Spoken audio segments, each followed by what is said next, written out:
नमस्कार साथियों, मैं जय प्रजापति स्वागत करता हूं आपके परिवार ए स्क्वायर लर्निंग पे। उम्मीद करता हूं आप स्वस्थ होंगे, मस्त होंगे और बढ़िया तो आप होंगे ही।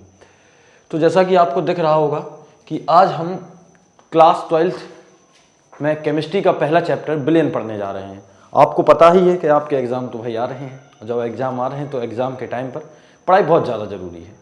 तो उसी पढ़ाई के सिलसिले को बरकरार रखने के लिए हम आपके लिए बिलियन का वन शॉट टाइप एक क्लासेस लेके आए हैं, जिसमें आपको बहुत ज़्यादा प्रॉफिट होने वाला है और अराउंड 5 से जो 6 मार्क्स इस चैप्टर से आते हैं वो ऑलमोस्ट आपके क्लियर हो जाएंगे। तो शुरू करते हैं बिलियन से। तो बिलियन बेसिकली है क्या? तो सीधा सीधा हम बोल सकते हैं दो या दो से अधिक पदार्थों के जो समांगी मिश्रण होता है वही क्या कहलाता है? बिलियन। तो मैंने क्या लिखा है? दो या दो से अधिक पदार्थों के, दो या दो से अधिक पदार्थों के जो समांगी मिश्रण है उसको हम क्या कहते हैं? बिलियन कहते हैं। अब यहाँ पे आप दो चीज देख रहे हैं, एक है सांद्र और दूसरा क्या है? तनु। तो अगर हम सांद्र एवं तनु की बात कर रहे हैं तो सांद्र सीधी सी बात आपको ध्यान रखना है, जिसमें जो विलेय पदार्थ है, विलेय पदार्थ की मात्रा क्या हो जाए? ज्यादा हो जाए। तो बिलियन में अगर विलेय पदार्थ की मात्रा ज्यादा है तो वो क्या कहलाता है? सांद्र बिलियन कहलाता है, या जिसको हम अपने शब्दों में क्या बोल सकते हैं? गाढ़ा कह सकते हैं। और अगर हम दूसरे की चर्चा करें जिसमें क्या लिखा है? तनु। तो तनु का मतलब है जिसमें विलेय पदार्थ की जो मात्रा है वो क्या हो जाए? कम हो जाए। अगर विलेय पदार्थ की मात्रा कम है तो जो बिलियन है वो गाढ़ा नहीं होके वो कैसा हो जाएगा? आप कहेंगे सर वो हो जाएगा पतला। तो इस प्रकार का जो बिलियन रहता है वो आपका क्या कहलाता है? तनु बिलियन कहलाने लगता है। तो आई होप आप चीजों को समझ पा रहे होंगे। अब जैसे ही हम आगे चर्चा करते हैं तो सांद्रता के आधार पर इनको क्या किया गया है? वर्गीकृत कर दिया गया, जिसमें सबसे पहले क्या आता है? W रेशियो, W परसेंटेज, जिसको हम क्या बोल सकते हैं? द्रव्यमान प्रतिशत। तो द्रव्यमान प्रतिशत, इन चारों रेशियो, पहले हम 3 रेशियो की बात करें तो इनमें जो कंपेयर करना है वो आपको कितने से कंपेयर करना है? 100 से कंपेयर करना है। अगर द्रव्यमान की बात की जाएगी तो द्रव्यमान से, और अगर आयतन की बात की जाएगी तब भी कितने से? 100 से। अब आप देखेंगे जो द्रव्यमान की चर्चा यहाँ पे की जा रही है वो क्या है? बहुत छोटे अमाउंट में की जा रही है। जब बहुत छोटे अमाउंट में की जा रही तो यहाँ पे जो हम वेट रहेंगे, वेट को हम काहे में मेजर करेंगे? ग्राम में मेजर करने वाले हैं। और यहाँ पे जो आपका वॉल्यूम रहने वाला है वो हम काहे में मेजर करेंगे? लीटर में ना मेजर करके वो काहे में मेजर करेंगे? ml में मेजर करेंगे। तो अगर इसके फॉर्मूले की बात करें तो ऊपर जो रहता है वो क्या रहता है? विलेय का द्रव्यमान, और नीचे काहे का रहता है? बिलियन का द्रव्यमान। विलेय का द्रव्यमान और बिलियन का द्रव्यमान, और गुणे में आपका कितने रहने वाला है? 100 रहने वाला है। अगर एक फॉर्मूले की जैसे लिख लें यहाँ पे 20% द्रव्यमान प्रतिशत, तो इसमें जो विलेय की मात्रा रहेगी वो कितनी हो जाएगी? 20 हो जाएगी, और जो बिलियन की रहेगी वो कितनी हो जाएगी? 100 हो जाएगी। लेकिन अगर हम मात्रक के फॉर्म में पूछ रहे तो कैसे? तो आप कहेंगे 20 ग्राम, और यहाँ पे हम कहेंगे आपसे तो आप कहेंगे 100 ml। और अगर विलायक की मात्रा की बात करेंगे तो सीधा आप बोल सकते हैं कि सर यहाँ पे जो रहने, अगर हम बिलियन में से विलेय को घटा देंगे तो बचती कितनी है? 80 ग्राम। तो आई होप आप ये समझ पा रहे होंगे। तो जैसे ही हम आगे चर्चा करते हैं आयतन प्रतिशत की, सेम यही फॉर्मूला रहने वाला है। बस जो हम पहले ग्राम में मेजर करते थे वो ग्राम में मेजर ना करके काहे मेजर करेंगे? ml में। सपोज आपने लिख दिया 10 वॉल्यूम परसेंटेज, तो सीधी बात है कि 10 आपका क्या है? विलेय। लेकिन 10 क्या? तो आप कहेंगे सर 10 ml विलेय की मात्रा हमें दी गई है। अगर 10 ml दी गई है तो बिलियन की अगर बात करें तो कितना हो जाएगा? 100 ml रहने वाला है। और विलायक की अगर हम बात कर लेंगे तो आपको 100 में से 10 को घटाना है और आप कितना प्राप्त कर लेंगे? 90 प्राप्त कर लेंगे। तो आई होप आपको समझ में आ रहा होगा। और जैसे ही हम द्रव्यमान आयतन की अगर हम बात कर रहे हैं, द्रव्यमान आयतन प्रतिशत की, तो अगर मैंने यहाँ पे लिख दिया 10 वॉल्यूम वेट वॉल्यूम परसेंटेज, तो सीधी बात है कि ऊपर जो दिया गया है वो काय का द्रव्यमान दिया गया? विलेय का द्रव्यमान दिया गया है, और नीचे बिलियन का आयतन दिया गया है। आप धोखे से भी यहाँ पे विलायक की मात्रा नहीं निकालनी है। क्यों? अगर आप निकालते हैं तो आपका क्वेश्चन गलत हो जाएगा। यहाँ पे हमें एक नया टर्म यूज करना पड़ेगा। वो क्या रहने वाला है आपका? तो आप कहेंगे सर जी वो हमारा टर्म रहने वाला है घनत्व। जैसे जो जल रहता है, जल का घनत्व कितना होता है? 1 ग्राम पर ml या फिर 1 किलोग्राम पर लीटर, यही होता है कि ना होता? तो इस तरीके से हम इसको ज्ञात करेंगे। अब पीपीएम की अगर हम बात करें तो पीपीएम मतलब क्या है? यहाँ पे पार्ट पर मिलियन। क्या है? पार्ट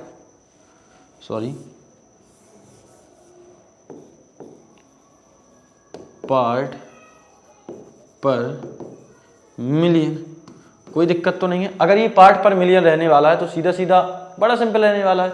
बिले रहेगा और नीचे बिलियन रहेगा और गुणे में कितना रहेगा 10 की घात 6। मिलियन का मतलब होता है 10 लाख और 1 लाख में होते हैं 5 जीरो, तो 10 लाख में कितने जीरो हो जाएंगे 6 जीरो। तो आई होप आप ये बात समझ पा रहे होंगे। और जैसे ही हम भैया आगे बढ़ते हैं तो बात हमें करनी है मोलरता की।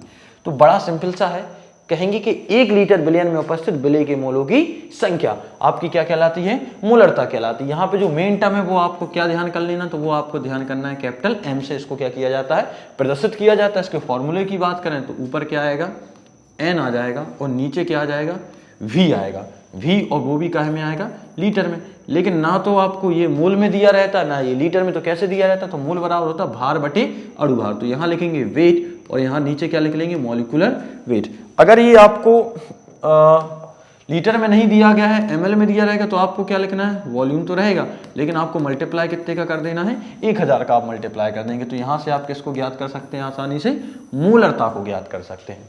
तो आई होप आप ये समझ चुके होंगे। अब अगर मोललता की बात कर लें तो मोललता के लिए आपको ध्यान करना है, यहाँ पे जैसे अपने 1 लीटर बिलियन में उपस्थित विलेय के मोलों की संख्या की बात की थी, यहाँ पे आप वही बात कहेंगे, लेकिन क्या कहेंगे, तो आप कहेंगे 1 किलोग्राम विलायक में, कितने में, 1 किलोग्राम विलायक में उपस्थित विलेय के मोलों की संख्या। अगर यही टर्म हम बात करते हैं तो ध्यान से सुनिए, जो मोलरता वाला टर्म है वो आपको क्या करना है, स्मॉल एम से प्रदर्शित करेंगे।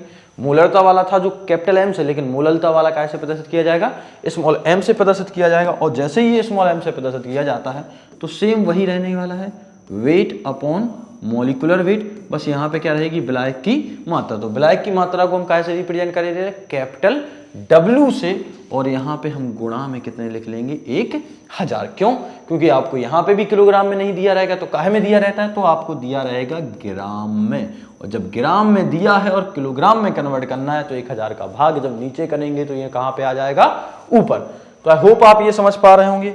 अब मूल प्रभाज की बात करें तो मूल प्रभाज सीधी सी बात कहें, बड़ा सरल सा टर्म है। किस तरीके से ज्ञात किया जाता है, तो बड़े ही अच्छे तरीके से अगर कहें, अगर ये जो है इसको प्रदर्शित पहले समझ लेते हैं काय से प्रदर्शित किया जाता है।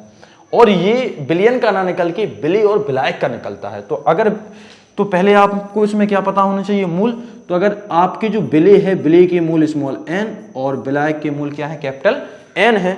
और अगर आपसे कहा जाए कि बताएं, आप ध्यान सुनिएगा, अगर आपसे कहा जाए कि आप विलेय का मूल प्रभाज बताएं, तो जिसका आपको मूल प्रभाज ज्ञात करना है उसको ऊपर लिखेंगे मूल और नीचे क्या लिखेंगे, विलेय प्लस विलायक के मूल। अगर आपको विलायक का मूल प्रभाज ज्ञात करना है तो ऊपर लिखेंगे विलायक और नीचे क्या लिखेंगे, विलेय प्लस विलायक के मूल। तो बात आप समझ पा रहे होंगे। एक एक इनके हम न्यूमेरिकल करेंगे तो आपको और अच्छे से ये बात हमारी समझ में आ जाएगी। तो मैंने यहाँ पे आपको मोललता और मूल प्रभाज समझा दिया। अब जैसे ही हम आगे बढ़ते हैं तो मूल अंश मैंने यहाँ पे दोबारा लिख लिया है। तो यहाँ आपको थोड़ी सी सफाई करनी है और ध्यान करनी है, मूल प्रभाज नहीं, ये आपका क्या रहने वाला है, नॉर्मलता रहने वाला है। तो अगर नॉर्मलता की टर्म की अगर हम बात करें, ध्यान सुनिएगा, तो नॉर्मलता बेसिकली आप समझ चुके होंगे यहाँ तक पढ़ने के बाद। इसको कैसे रिप्रेजेंट किया जाएगा, कैपिटल एन से रिप्रेजेंट किया जाएगा। तो ऊपर क्या रहेंगे, विलेय का तुल्यांक या ग्राम तुल्यांक बोल सकते हो, और जो आपका नीचे रहने वाला है वो क्या रहेगा, बिलियन का आयतन। वो भी कायम है, तो आप कहेंगे सर जी वो भी कायम है लीटर में। तो इतनी बात आपको समझ में आ गई है। अब इसको किस तरीके से स्टैब्लिश किया जाता है, इसके लिए मैं एक न्यूमेरिकल लूंगा तो आपको बहुत अच्छे से चीजें समझ में आ जाएंगी। अब हम आगे बढ़ते हैं। तो आगे है वाष्पदाब। तो बड़ा सिंपल सा है कि आपको एक जल से भरा हुआ पात्र लेना है, आप कहेंगे जी सर जैसा आप कहें, और इसमें आपको जल भर लेना है।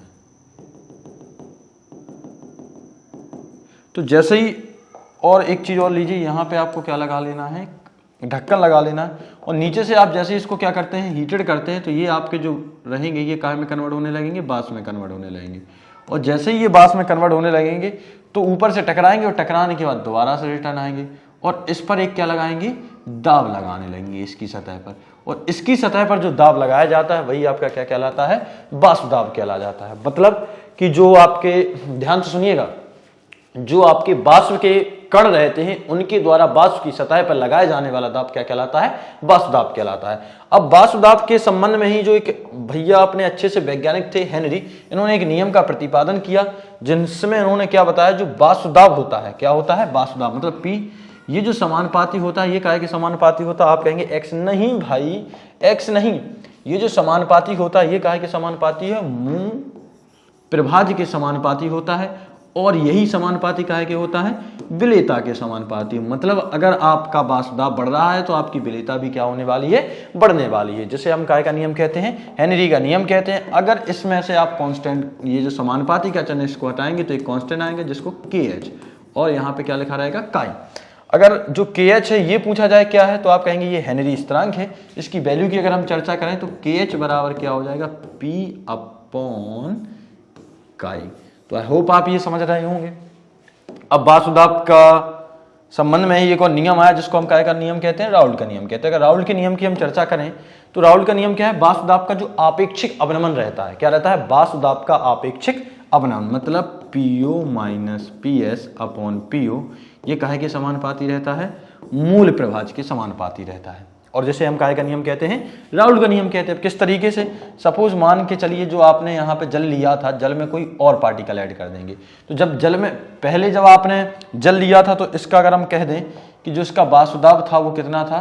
PS था कि PO मान लीजिए, कितना था? PO था।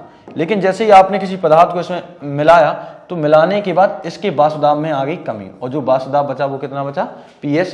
तो अगर हम कहें कमी आई है तो यहाँ पे कमी नहीं, यहाँ अवनमन कहते हैं। तो आप क्या करेंगे? ज्यादा में से कम को घटाएंगे, तो ज्यादा में से मैंने किसको घटा दिया? कम को, तो इसको बोलते हैं अवनमन। तो वाष्प दाब का अवनमन। अब आपेक्षिक अवनमन की बात करें तो जो पहले था उसका अगर इसमें भाग कर दें तो ये क्या कहलाता है? वाष्प दाब का आपेक्षिक अवनमन। और इस अक्षर से तो आप भली भांति परिचित हैं, जो आपका क्या है? काई। तो वाष्प दाब का आपेक्षिक अवनमन किसके? मूल प्रभाज्य के समानुपाती होता है या बराबर होता है, जिसे हम काय का नियम कहने लगते हैं? राउल्ट का नियम कहते हैं। जो इंपॉर्टेंट चीजें हैं वो आपको मैं क्लियर करने वाला हूं, निष्फिक्र रहिएगा। अब आगे बढ़ते हैं। जैसे तो क्वथनांक का अवनमन और हिमांक का, क्वथनांक का उन्नयन लिखना चाहिए था, यहाँ पे क्या लिख दिया गया है? क्वथनांक की हम बात करते हैं, काहे की? उन्नयन की बात करते हैं। तो उन्नयन का पहले अर्थ आपको समझने की आवश्यकता है। तो उन्नयन का मतलब है बढ़ना। उन्नयन का मतलब क्या है? बढ़ना। अब क्वथनांक किस तरीके से बढ़ता है?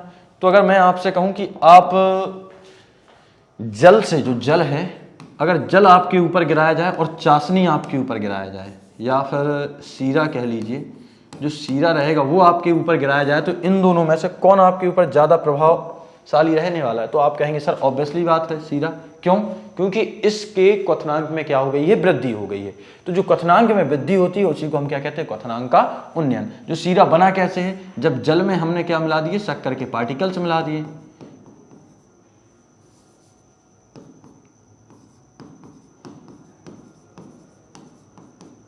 तो जैसे ही हमने ये मिलाया तो इसके वाष्प दाब में क्या आ गई है? ध्यान सुनिए, इसके वाष्प दाब में तो जरूर कमी आती है, लेकिन क्वथनांक में क्या हो जाती है? वृद्धि। और क्वथनांक में जो वृद्धि होती है उसी को हम क्या कहते हैं? क्वथनांक का उन्नयन। अगर पहले ये 100 डिग्री सेल्सियस तक पहुंच रहा था तो अब ये 100 डिग्री से भी ज्यादा सेल्सियस पे पहुंचने लगेगा। और अगर हम कह दें तो हम क्या लिख सकते हैं? 100 degree plus x degree Celsius पे ये पहुंचने लगता है। तो जो x वृद्धि हुई है उसी को हम क्या कहते हैं? क्वथनांक का उन्नयन। और इसके संबंध में जो निकाला जाता है कि कितनी वृद्धि हुई, तो डेल्टा टीबी के माध्यम से निकालते हैं। जो केबी है, के बी का मतलब क्या है? बॉइलिंग, और के का मतलब क्या है? स्थिरांक। तो जो उन्नयन, क्वथनांक की उन्नयन स्थिरांक है वो क्या कहलाता है? केबी कहलाता है। और स्मॉल m का मतलब आपको पहले ही बता दिया था, मूललता।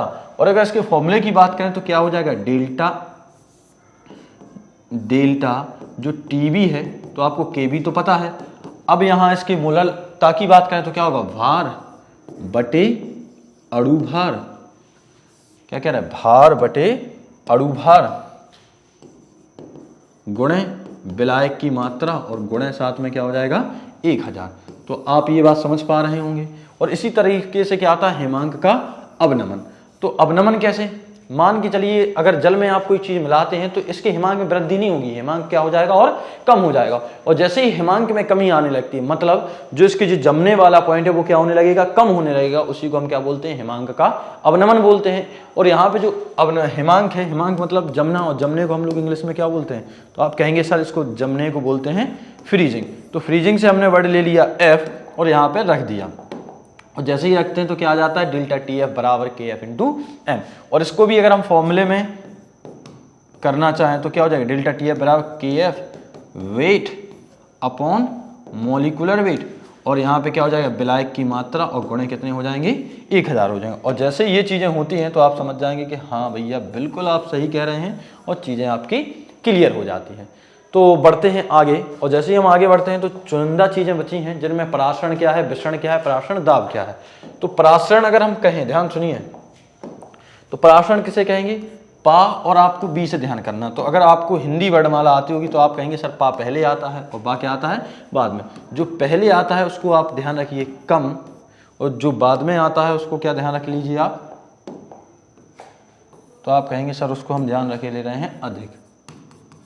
तो बड़ा सिंपल सा है कि कम सांद्रता से अधिक सांद्रता की ओर, कम सांद्रता से कहाँ, अधिक सांद्रता की ओर कणों की गति क्या कहलाती है, परासरण कहलाती है। और इसमें जस्ट उल्टा आपको ध्यान करना है कि अधिक सांद्रता से, कहाँ से, अधिक सांद्रता से कम सांद्रता की ओर जो गति कहलाती है वो क्या कहलाती है, विसरण कहलाती है। अब आप कहेंगे सर परासरण दाब किसे कहते हैं, ऐसा दाब जो विलेय के कण विलायक में और विलायक के कण विलेय में मिलने से क्या करता है, रोकता है। कौन सा दाब क्या कहलाता है, परासरण दाब कहलाता है। अब अलग अलग बुक में कभी पी से भी, और मोस्टली बुक में आप देख रहे हैं तो पाई से इसको रिप्रेजेंट किया जाता है। और पाई बराबर क्या होता है, n upon V R T, या फिर बोल सकते हैं पाई वी बराबर क्या होता है, एन आर टी होता है।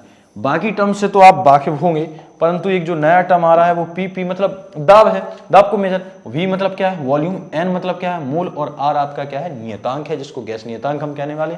इसका मान कितना है 0.083 लीटर वार मोल इनवर्स और केल्विन इनवर्स, और टी आपका यहाँ पे क्या है टेम्परेचर रहने वाला है। तो आई होप आपको ये चीजें समझ में आ गई हैं। और जैसे ही आपको ये चीजें समझ में आती हैं तो कुछ हम न्यूमेरिकल ले रहे हैं, 2-3 न्यूमेरिकल हैं जिसके माध्यम से आपकी चीजें और क्लियर हो जाएंगी। और फिर बढ़ते हैं हम अपने ऑब्जेक्टिव क्वेश्चंस की तरफ। तो आप कहेंगे बिल्कुल सर। तो एक एक करके हम इन न्यूमेरिकल की चर्चा करने वाले हैं। तो सबसे पहले हम बात कर लेते हैं जो आपका है, रोटेट किया जाएगा इसको, बहुत बढ़िया। तो आप कहते हैं वो कि भार अनुसार 30% ग्लिसरॉल, जो फॉर्मूला यहाँ पे इन्होंने दिया गया है कि बिलियन में ग्लिसरॉल के मूल अंश की गणना कीजिए।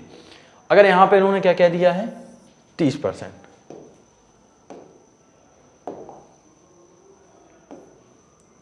ध्यान सुनिएगा। तो अगर 30% की बात कही है तो इन्होंने 30% जैसे ही आता है तो जस्ट अभी पहले बात की थी, और भार अनुसार है, भार अनुसार मतलब वेट अपॉन वेट। तो यहाँ जो दिया गया है वो क्या आएगा, विलेय का भार दिया गया है, विलेय का भार मतलब स्मॉल w। तो इन्होंने जो आपको स्मॉल w की वैल्यू जो दी है, तो स्मॉल w बराबर कितना दे दिया गया, तो आप कहेंगे सर स्मॉल w बराबर है 30 ग्राम। और देखिए यहाँ पे विलेय का भार और विलायक की भार की हमें आवश्यकता पड़ने वाली है। तो विलायक की अगर हम भार की बात करें तो आपसे कहें कितना रहेगा, तो आप कह देंगे सर बड़ा ही कम रहने वाला है, 100 में से घटा दीजिए तो कितना हो जाएगा 70 ग्राम। और जो विलेय है, विलेय के रूप में हमारे पास क्या है ग्लिसरॉल है, और ग्लिसरॉल और भार अनुसार है तो जल को मान लीजिए 30% ग्लिसरॉल के बिलियन में ग्लिसरॉल के मोल अंश की गणना कीजिए। तो अगर विलेय का भार इतना है, अब विलेय के अणुभार की अगर हम चर्चा करें तो अणुभार के रूप में हमें क्या दिया है C3H8O3, या अक्सर आपको ये जो फॉर्मूला लिखा रहता है वो आपको कैसा लिखा रहता होगा CH2OH CHOH और सिंगल बॉन्ड CH2OH। तो आप देखेंगे इसको, देखिए 1 2 3 तो C3 है, H 2 3 4 5 6 7 8, और O की बात करें तो 3 O है। तो सीधा 12 एकम 12 12 24 12 3 36 और 8 और 16 32 16 3 48 की अगर हम जोड़ने का प्रयास करें तो 8 8 16 और 16 और 6 आपके कितने हो जाएंगे 22 2, और यहाँ 4 5 6 7 8 9, तो आपका कितना हो जाएगा 92 हो जाता है। और जैसे ही आपका 92 हो जाता है तो ये, और ये आपका मॉलिक्यूलर वेट आ जाता है, आपका क्या आ जाता है मॉलिक्यूलर वेट। तो अगर मॉलिक्यूलर वेट आपका कितना आ गया है 92, तो ब्लैक का, अब ब्लैक की बात करें तो ब्लैक का जो मॉलिक्यूलर वेट है जल के आधार पर अगर बात करें तो कितना हो जाएगा 18। अब हमें निकालने किसकी, ग्लिसरॉल की मोल अंश निकालने, ये ब्लैक की भांति कार्य करता है। तो ब्लैक अगर इनको माना जाए तो इसके हम मान लेते हैं स्मॉल n और इसके मान लेते हैं कैपिटल L। तो सबसे पहले स्मॉल n निकाले जाएंगे, फिर क्या निकाले जाएंगे, कैपिटल N। तो अगर स्मॉल n की बात करें तो मोल बराबर क्या होता है, भार बटे अणु भार। तो भार लिखिए आप, तो आप कहेंगे सर यहाँ पे भार दिया गया है कितना 30 और जो अणु भार है वो कितना दिया गया है 92 दिया गया है। इसी तरीके से अगर हम कैपिटल N की बात करेंगे तो कैपिटल N बराबर क्या, वेट कितना है 70 और मॉलिक्यूलर वेट कितना है 92। अब मोल अंश की बात करनी है तो मोल अंश किसके, ब्लैक के, तो अपन लोग क्या बोलेंगे, काई ऑफ स्मॉल n बराबर क्या, स्मॉल n और नीचे कैपिटल N प्लस के स्मॉल n। अगर स्मॉल n की चर्चा करते हैं हम तो स्मॉल n कितना है 30/92 और यहाँ पे हम चर्चा करेंगे तो कितना हो जाएगा, सॉरी यहाँ पे आपको कितना लिखना है 18 लिखना है। तो यहाँ पे क्या हो जाएगा 70/80 और साथ में आपका क्या हो जाएगा 30/92। इसको आप सॉल्व कर लेंगे और आपका आंसर आ जाएगा। तो आई होप आप मेरी बात समझ पा रहे होंगे और जैसे ही आपका ये वाला क्वेश्चन क्लियर होता है तो बढ़ते हैं अगले क्वेश्चन की तरफ।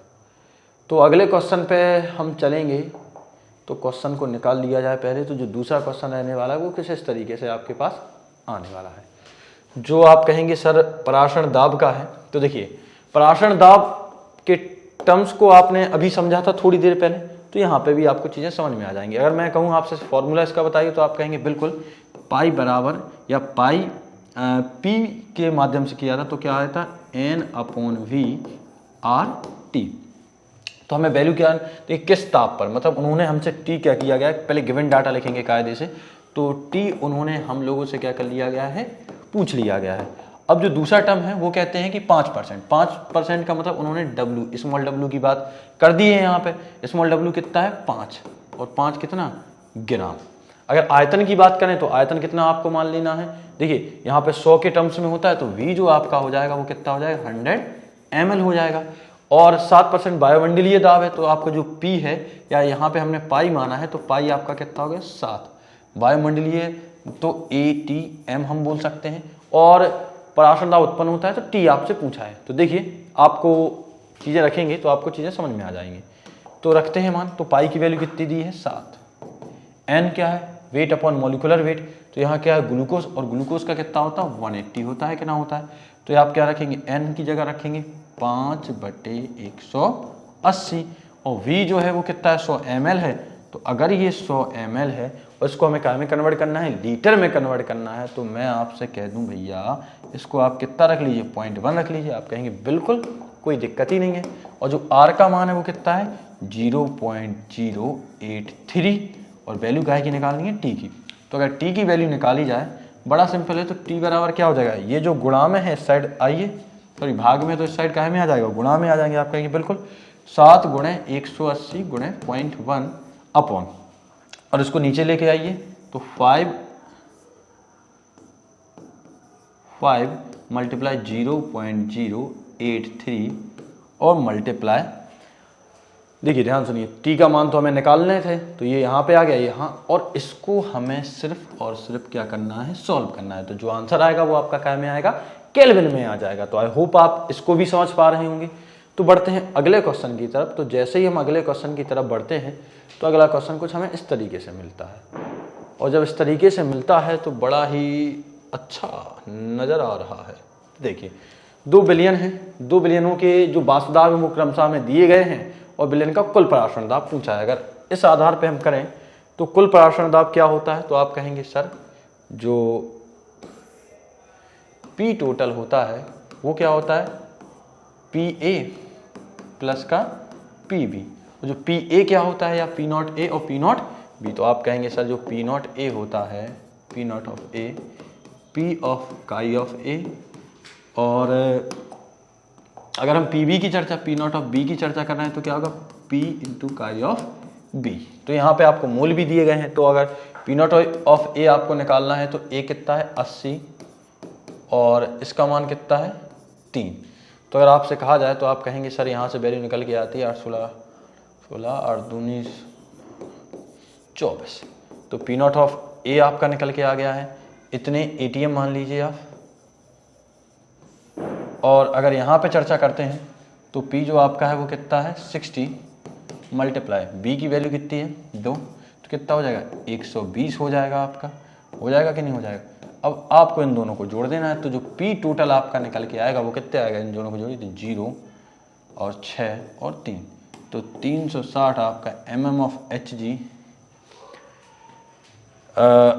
या फिर एटीएम के फॉर्म में आप लिख सकते हैं। तो कोई दिक्कत तो है नहीं। आप कहेंगे नहीं सर जी। बढ़ते हैं अगले क्वेश्चन की तरफ।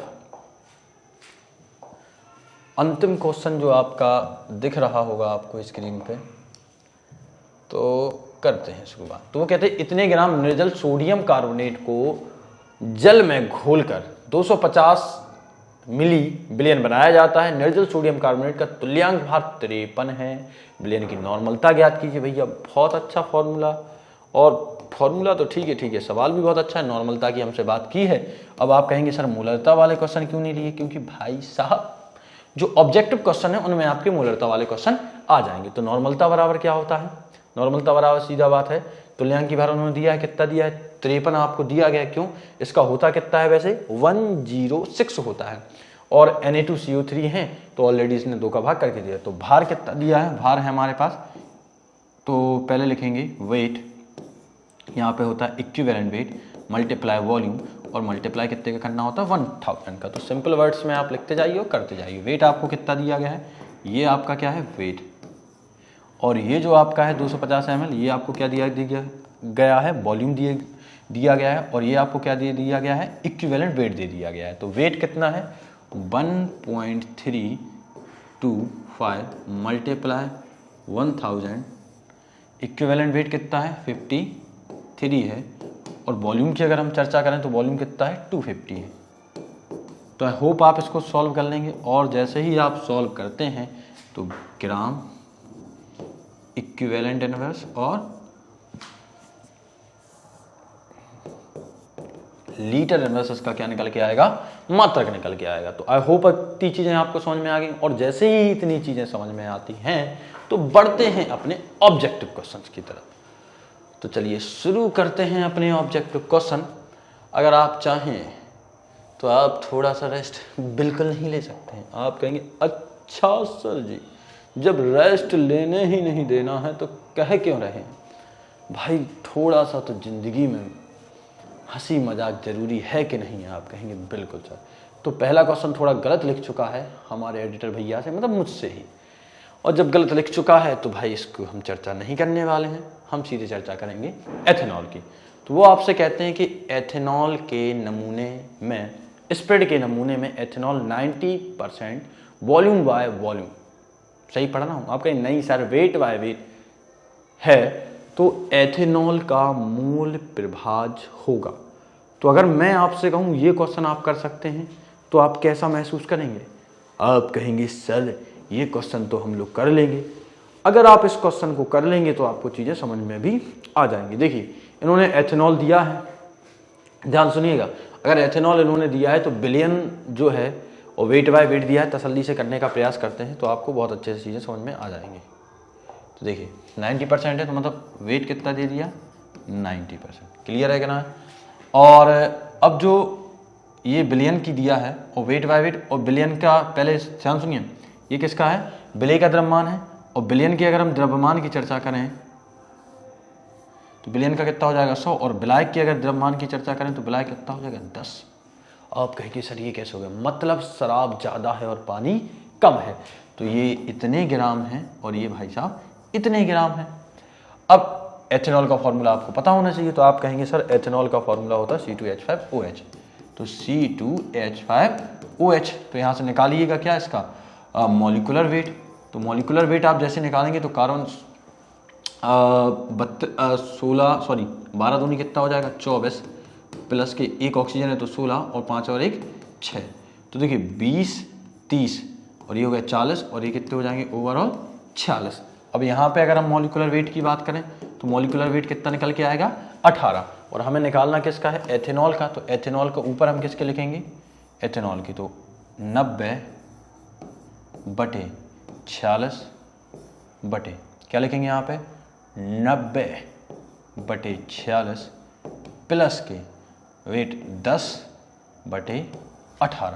अब इसको आपको सॉल्व करना है, और जैसे ही आप इसको सॉल्व करते हैं तो ध्यान सुनिएगा, तो 90 का अगर इसमें भाग दे रहे हैं तो 45 का मान के चलिए, तो 45 दूनी 90, तो लगभग कितने बार में जाएगा, 2 दशमलव, कि 2 बार में तो ज़्यादा हो जाएगा, तो 1 मान लीजिए, कितने बार जाएगा, 1 दशमलव।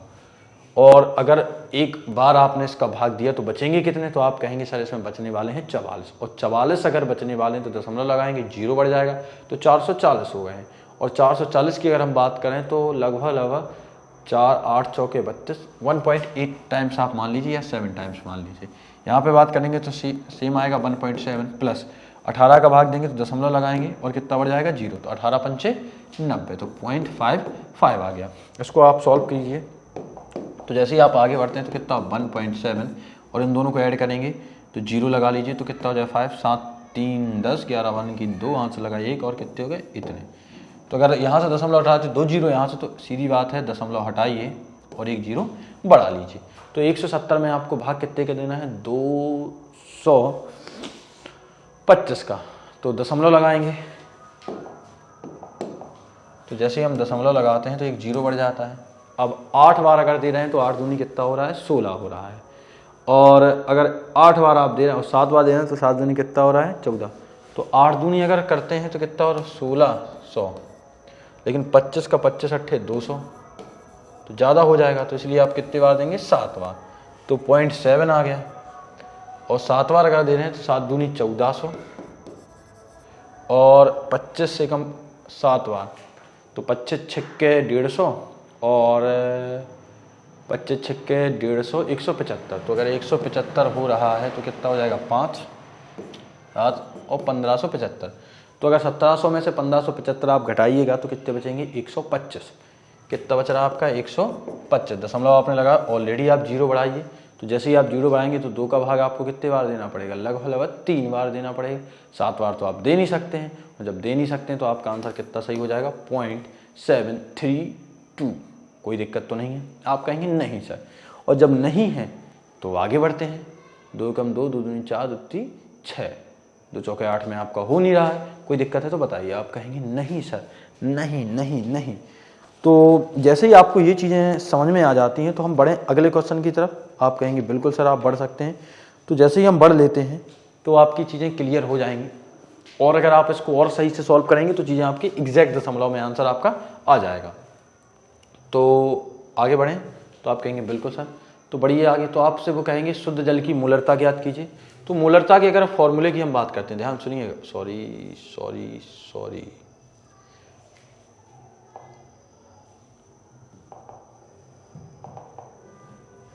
अगर हम मोलरता के फॉर्मूले की बात करते हैं तो मोलरता बराबर क्या होता है, तो आप कहेंगे सर मोलरता बराबर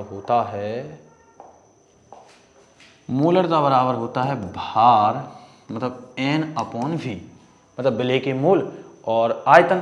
तो आयतन को लगभग आप कितना मान लीजिए, 1 मान लीजिए। अब मोल की आवश्यकता है, तो घनत्व क्या होता है, तो मैंने अभी बताया था घनत्व होता है 1 ग्राम पर ml या फिर 1 किलोग्राम पर लीटर। तो घनत्व बराबर होता है द्रव्यमान बटे आयतन। क्लियर है कि ना है। तो यहाँ पे आपको मूल बराबर क्या था, भार बटे अणुभार। भार आपका कितना है पता ही नहीं है। अगर अणुभार की हम चर्चा करें, किसकी चर्चा करें, अणुभार की चर्चा करें, तो अणुभार आपका कितना है 18। घनत्व आपका कितना है 1 है। और जो द्रव्यमान अगर हमें लेना है तो लगभग कितना लेना पड़ेगा, चर्चा करनी है। आयतन आप कितना ले रहे हैं 1000, तो 1000 यहाँ पे लिख लेंगे। आप कहेंगे बिल्कुल सर। तो जैसे ही आप बैठ के तो यहाँ से 1000 का गुणा यहाँ पे करेंगे तो द्रव्यमान आ जाएगा। विलेय का द्रव्यमान कितना है 18। आयतन आपको पता है कि 1 लीटर है, तो आप कोई दिक्कत वाली बात नहीं है, 1 लिख दीजिए यहाँ पे। तो आप कहेंगे सर भाग देंगे, तो भाग देने पे आएगा लगभग 55.56। तो इतनी बात क्लियर है कि नहीं है, आप कहेंगे बिल्कुल सर। बढ़ते हैं अगले क्वेश्चन की तरफ। जो आपका अगला क्वेश्चन है वो कि निम्न में से कौन सा अणु संख्या गुणधर्म है। तो अणु संख्या गुणधर्म उसे कहते हैं जो अणुओं की संख्या पे क्या करता है, निर्भर करता है। तो अगर हम श्यानता की चर्चा करते हैं तो श्यानता ये निर्भर नहीं करती है। जब ये निर्भर नहीं करेगी तो ये कट जाएगा। पृष्ठ तनाव भी निर्भर नहीं करता है। प्रकाशिक घूर्णन या प्रकाशिक जो घूर्ण होता है वो भी निर्भर नहीं करता। बचा आपका क्या है, परासरण दाब।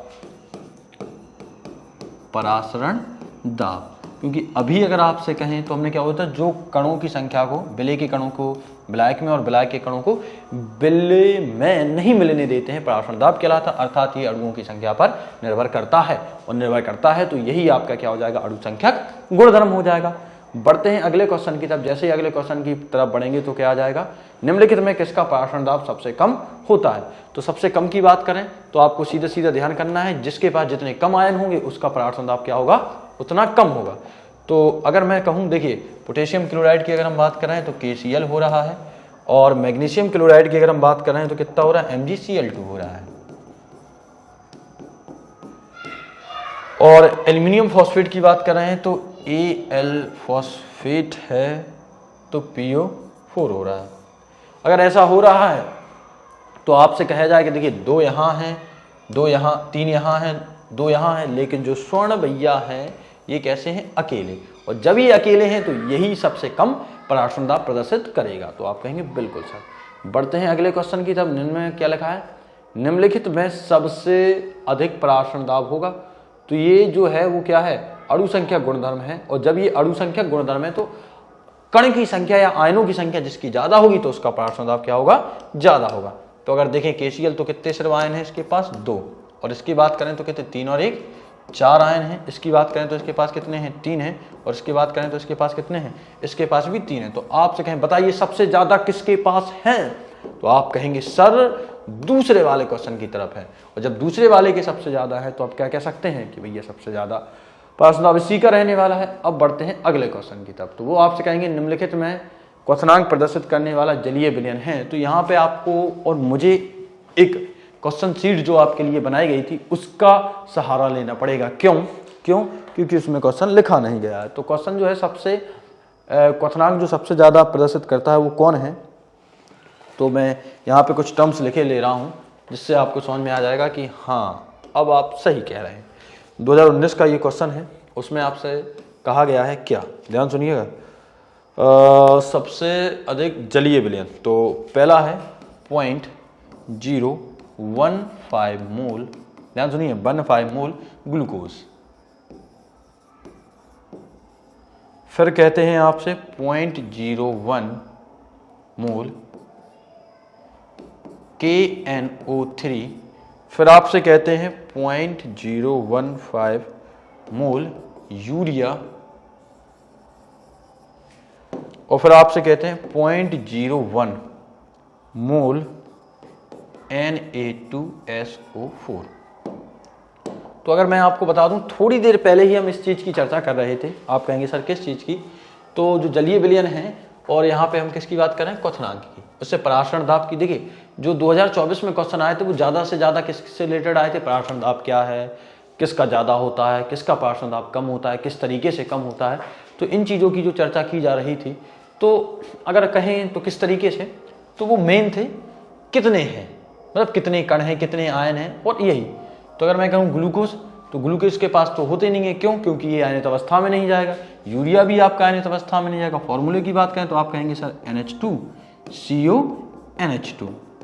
और यहाँ इसकी बात करें तो आप कहेंगे सर जी C6H12O6 की बात कर रहे हैं। और यहाँ की अगर हम बात करने वाले हैं तो KNO3 की बात हो रही है। तो जो KNO3 है वो आपको पता है K पर एक पॉजिटिव रहने वाला है और NO3 पे क्या रहने वाला है, एक नेगेटिव रहने वाला। और यहाँ पे हम जैसे ही चर्चा करते हैं तो ये जो आपका निकल के आएगा वो क्या आएगा, 2Na पे भैया एक पॉजिटिव हो जाएंगे और SO4 पे कितने नेगेटिव हो जाएंगे, 2 नेगेटिव हो जाएंगे। तो आप देख पा रहे हैं सबसे ज्यादा कौन है, तो आप कहेंगे सबसे ज्यादा सर इसके पास आयन है। अगर सबसे ज्यादा इसके पास आयन है तो क्वथनांक भी सबसे ज्यादा किसका होगा, इसी का होगा। आप कहेंगे जी सर। आप सुन पा रहे होंगे आवाज, बढ़िया डीजे की आवाज आ रही है, लेकिन आपको थोड़ा सा संयम रखना है अपने ऊपर। भाई मैं भी जा सकता हूँ शादियों में, सब चीजें कर सकता हूँ, लेकिन मैं आपके लिए वीडियो बना रहा हूँ। तो आपका भी फर्ज बनता है कि इस वीडियो को देखें और ज्यादा से ज्यादा आपको क्या करना है, शेयर करना है। तो बढ़ते हैं अगले क्वेश्चन की तरफ। तो जैसे ही हम अगले क्वेश्चन की तरफ बढ़ते हैं वो तुमसे कहेंगे कि जो 8 ग्राम NaOH है तो उसका 450 ml विलयन में घुला हुआ है। तो विलयन की मोलरता ज्ञात कीजिए। तो थोड़ा सा क्वेश्चन में शायद 3 ग्राम था अगर मैं देख पा रहा हूँ, क्योंकि यहाँ पे दिक्कत हो जाएगी हम लोगों को सॉल्यूशन में। तो आप कहेंगे सर दिक्कत तो नहीं होनी चाहिए, और 8 ग्राम ही है तो कोई दिक्कत वाली बात नहीं। जब 8 ग्राम ही है तो सीधी बात है, अगर आपसे पूछा जाए कि ये जो है वो दिया क्या गया है, तो आप कहेंगे सर ये जो हमें दिया गया है वो है विलेय का भार। तो कितना है विलेय का भार? 8 ग्राम। और क्या दिया गया है? तो NaOH है, तो इसका आप मॉलिक्यूलर वेट लिखिए। तो आप कहेंगे सर जी कितना होता है? 40। अब जो 450 ml दिया गया है वो सीधा सीधा समझ में आ रहा है। 450 ml की अगर चर्चा की रही है तो ये आपका क्या है? आयतन। पूछा आपसे क्या है? तो आप कहेंगे सर जी हमसे पूछ लिया है इन भाइयों ने मोलरता, मतलब m पूछ लिया, तो m बराबर क्या होता है? वेट। वेट कितना है आपका? 8। मॉलिक्यूलर वेट कितना है? 40। वॉल्यूम कितना है आपका? 450। और मल्टीप्लाई आपको कितना करना है? 100 का। तो आप 0 से 0 कैंसिल काटिए, एक 0 से और काटिए, 4 से काटेंगे तो कितने बार जाएगा? 2 बार जाएगा। अब 5 से अगर हम कहें काटने के लिए तो ऊपर कितना बचा है? 10 बचा है। तो 10 बचा है ना, तो क्या करेंगे? 5 दूनी 10 और 5 नम 45। 2 दूनी कितना हो रहा है? 4, और यहाँ पे कितना हो रहा है? 9। भाग दीजिए, दशम लगाइए, 0 आप बढ़ाएंगे तो 9 कम 9 18 9 चलता है 9 चौके 36, तो 4 आ रहा है। 36 की बात आप खुद देख पा रहे होंगे। फिर कितना हो रहा है? 4 आ रहा है। तो आपका जो ऑप्शन है वो क्या है? पहला सही हो जाता है 0.444 m। m का मतलब है मोलरिटी, या जिसको आप क्या लिख सकते हैं? मोल पर लीटर लिख सकते हैं। कोई दिक्कत तो नहीं है? आप कहेंगे नहीं। तो बढ़ते हैं अगले क्वेश्चन की तरफ। निम्नलिखित में किसका पराशरण दाब सबसे कम है? तो कम के लिए आपको ध्यान करना है यहाँ पे, जो देखिए सबसे कम की अगर हम बात कर रहे हैं तो जिसमें आयन जो रहने वाले हैं वो सबसे ज़्यादा किसके हैं? तो सीधा सीधा आप कह देंगे सर सबसे ज़्यादा जो आयन है वो किसके? K2Cr2O7 के। ये हो नहीं सकता, ये हो नहीं सकता, और ये हो नहीं सकता है। तो इतनी बात आपकी क्लियर है? आप कहेंगे बिल्कुल सर। बढ़ते हैं अगले क्वेश्चन की तरफ। तो समान ताप पर किन विलयनों की युग्म समपराश्रयी होंगी? तो जिनके आयन समान होंगे उनके जो विलयन के युग्म रहेंगे वो भी कैसे रहेंगे? समपराश्रयी रहने वाले हैं। तो यहाँ से हम चर्चा करते हैं पहले क्वेश्चन से। तो NaCl में कितने हैं? तो Na पर एक पॉजिटिव और Cl पे एक नेगेटिव, मतलब ये कितने हो गए हैं? 2 आयन हैं। और यहाँ पे बात करें तो यहाँ पे Na2 है, मतलब 2 Na पर एक पॉजिटिव है, और SO4 पे कितने नेगेटिव हैं? 2 नेगेटिव है। तो ओवरऑल अगर चर्चा की जाए तो यहाँ पे कितने हैं? तो यहाँ पे कितने हैं? 3। तो 3 और 2 तो बराबर है नहीं, तो ये नहीं हो पाएगा। यहाँ पे देखिए एक ऐसा है जो यूरिया है, मतलब ये अध्रुवीय है, और ये ध्रुवीय है, तो ये तो आपका कैंसिल हो गया, और ये भी आपका क्या हो गया? कैंसिल।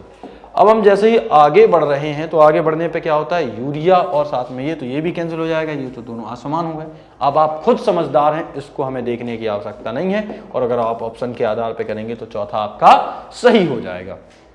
बढ़ते हैं अगले क्वेश्चन की तरफ। अगले क्वेश्चन में देख रहे होंगे आप कि जो निम्न में न्यूनतम हिमांक वाला विलयन है, तो आपको सीधा सीधा ध्यान करना है कि भैया जिसके पास देखिए पोटेशियम सल्फेट है, पोटेशियम क्लोराइड है, सोडियम क्लोराइड है, और यहाँ पे क्या दिया गया है? यूरिया दिया गया है। तो थोड़ा सा क्वेश्चन कहीं इन्होंने क्या कर दिया है? गलत कर दिया है।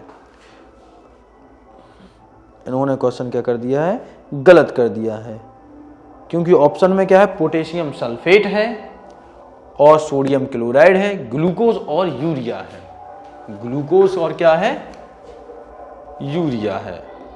ध्यान करना आपको, यहां आपको क्या थोड़ा सा ध्यान कर लेना है, ये क्या है? आपका ग्लूकोज है।